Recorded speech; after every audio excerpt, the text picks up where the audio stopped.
Petit mot grande histoire, c'est un dispositif qu'on a réfléchi et réalisé avec les partenaires des bibliothèques publiques et des bibliothèques de la bibliothèque de Namur, enfin le réseau de lecteurs publics de la ville de Namur.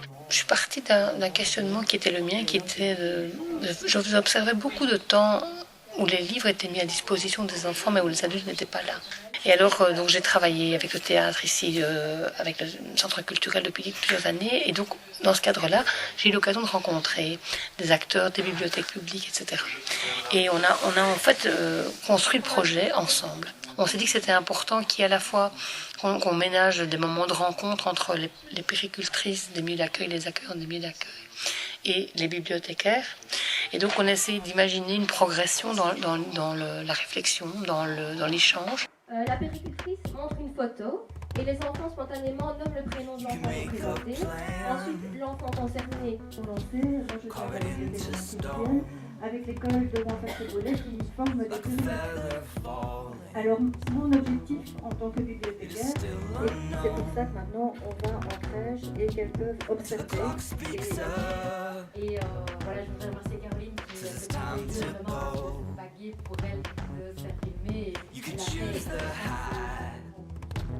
Au départ, c'est vrai que moi je voudrais surtout insister sur le fait que ça ait permis à deux métiers différents de se rencontrer, d'échanger autour de la littérature pour le tout petit. C'était avant tout une belle aventure, vraiment de très très belles rencontres et de très bons échanges.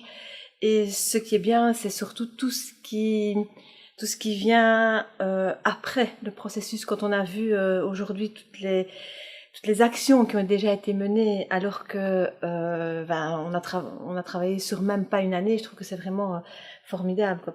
On a vu tout de suite qu'il y avait des synergies qui pouvaient naître, que chaque partenaire avait des compétences différentes, et c'est chacun qui s'est mis au service de l'autre pour vraiment en faire un tout gros projet tous ensemble. Donc, c'est pas que un moment de plaisir partagé, lire un livre avec un enfant. C'est plein d'autres choses. Et c'est aussi important. Une des fonctions primaires de l'homme, du parent, des éducateurs, c'est de pouvoir présenter le monde aux enfants.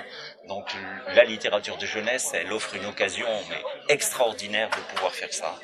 Dans le même temps, le livre de jeunesse, il féconde aussi par le fait que quand il est proposé, là on parlait de la littérature de jeunesse et des tout petits enfants, donc il offre cette possibilité de permettre une rencontre à la fois émotionnelle, esthétique, intelligente entre l'enfant, celui qui lit le livre avec l'enfant et le livre.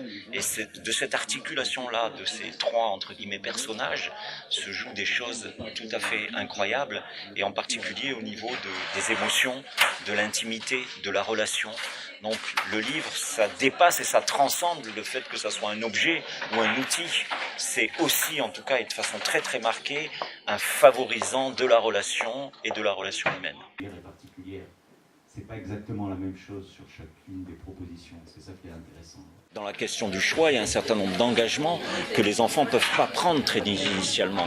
Donc les premières rencontres avec le livre, c'est quand même aussi beaucoup l'adulte qui apporte un livre qu'il va lire à l'enfant, ou avec l'enfant plutôt.